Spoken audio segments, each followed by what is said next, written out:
જય શ્રી કૃષ્ણ મિત્રો, bank Nifty પ્રિડિક્શનમાં આપ સર્વેનું હાર્દિક સ્વાગત છે. મિત્રો, બેંક નિફ્ટી માટેનું આજનું આપણું શું ડિસ્કશન હતું અને માર્કેટે આજે કેવી રીતે કામ કર્યું, સૌથી પહેલાં આપણે એ સમજી લઈએ. મિત્રો, બેંક નિફ્ટીમાં મેં તમને અહીંયા કાલે એક લેવલ આપ્યું હતું. અહીંયા આપણું આજે લેવલ હતું એ 53,100નું મેં તમને એક લેવલ કહ્યું હતું કે તમે માર્ક કરી રાખજો. આપણું ડિસ્કશન હતું કે જો માર્કેટ ગેપ અપ ઓપન થાય છે અથવા તો ફ્લેટ ઓપન થઈને બી માર્કેટ ઉપર જાય છે તો આપણે 53,100ની આજુબાજુથી આપણે એક પીની પોઝિશનનું ડિસ્કશન હતું. આપણે એક પીની પોઝિશન ટ્રાય કરીશું અને પીની પોઝિશનમાં આપણને નીચેની સાઈડ સારા એવા ટાર્ગેટ્સ આપણને મળી શકત. આપણે જે નીચેના ટાર્ગેટ્સ લગભગ 52,750 સુધીના ટાર્ગેટ્સ આપણે રાખ્યા હતા. અહીંયા તમે જોશો મિત્રો, માર્કેટ ઓપન થયું ગેપ અપ. પહેલી જ કેન્ડલ જે આ મોટી ગ્રીન બની, પહેલી જ કેન્ડલે લગભગ 53,200ની ઉપર આને આજુબાજુ ક્લોઝિંગ આપ્યું. તો 53,100નું જે આપણું લેવલ હતું એને તોડી નાખ્યું માર્કેટે. આ એક સ્ટ્રોંગ રેઝિસ્ટન્સ હતો 53,100નું. મેં તમને જે કહ્યું તે માર્કેટે ફર્સ્ટ કેન્ડલમાં જ આ રેઝિસ્ટન્સને તોડી નાખ્યું. હવે વસ્તુ એ હતી કે આપણે 53,100ની ઉપર કોઈ કોલની પોઝિશન લેવાનું ડિસ્કશન હતું નહીં, એટલે આપણો કોઈ અહીંયા ટ્રેડ બનતો નહોતો, કારણ કે માર્કેટ એના ઓલ ટાઈમ હાઈની નજીક હતું.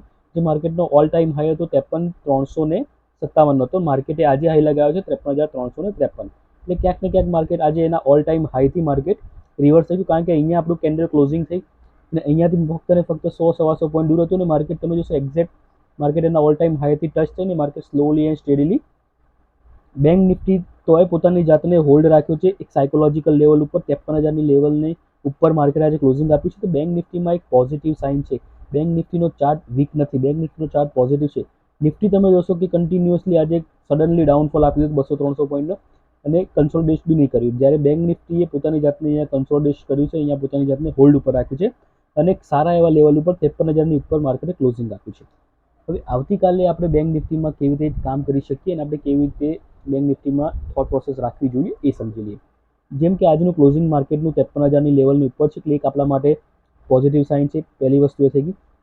તો કાલના દિવસ માટે સૌથી બેસ્ટ વસ્તુ એ હોઈ શકે કે માર્કેટ હળવું ગેપડાઉન ઓપન થાય. તો અહીંયા તમે એક લેવલ માર્ક કરી રાખજો, 52,750. 52,750. જો માર્કેટ અહીંયા હળવું ગેપડાઉન ઓપન થાય છે, માર્કેટ ફ્લેટ ઓપન થાય છે, હળવું ગેપડાઉન ઓપન થાય છે અને માર્કેટ નીચે આવવા લાગે છે, તો આપણે આ 52,750ની આજુબાજુથી અહીંયાથી આપણે કોલની પોઝિશન ટ્રાય કરીશું. ફર્સ્ટ ટાર્ગેટ આપણો 53,100નો, જે આ બે કેન્ડલના હાઈ છે 53,100ની આજુબાજુના છે. તો 53,100નો આપણો ફર્સ્ટ ટાર્ગેટ રહેશે અને જો માર્કેટ એને બી ક્રોસ કરીને નીકળે છે તો આજનો જે હાઈ છે 53,350 યા 53,300 બી તમે રાખી શકો છો.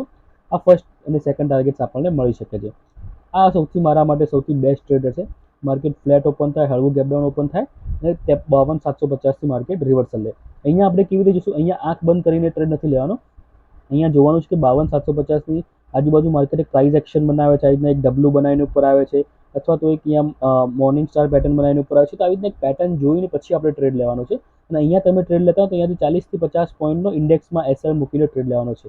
જો માર્કેટમાં અહીંયા એસએલ હિટ થઈ જાય છે તો પછી તમે ઈચ્છો તો એક પીની પોઝિશનમાં તમારા ટ્રેડને કન્વર્ટ કરી શકો છો અને નીચેની સાઈડ તમને 52,400 સુધીના બી માર્કેટ ટાર્ગેટ દેખાડી શકે છે જો માર્કેટ ફ્લોમાં નીચે જશે.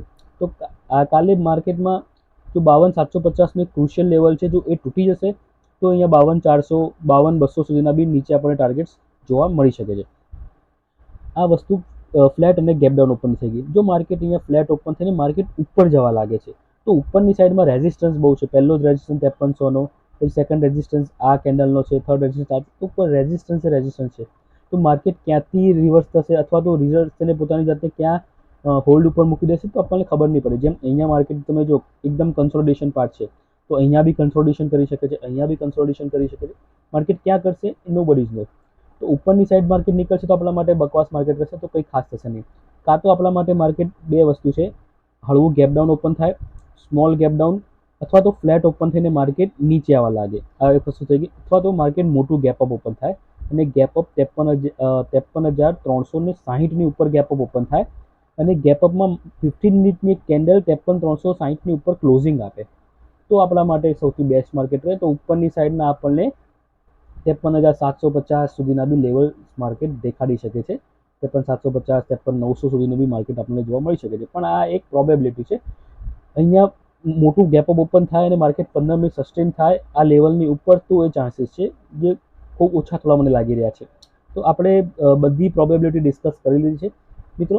તો આશા રાખું છું તમને આજનું એનાલિસિસ ચોક્કસપણે ગમ્યું હશે. મિત્રો, ચોક્કસથી ગમ્યું હોય તો કોમેન્ટ બોક્સમાં આપના વ્યૂ જણાવજો. ચેનલને સબસ્ક્રાઈબ કરજો. Thank you. જય શ્રી કૃષ્ણ.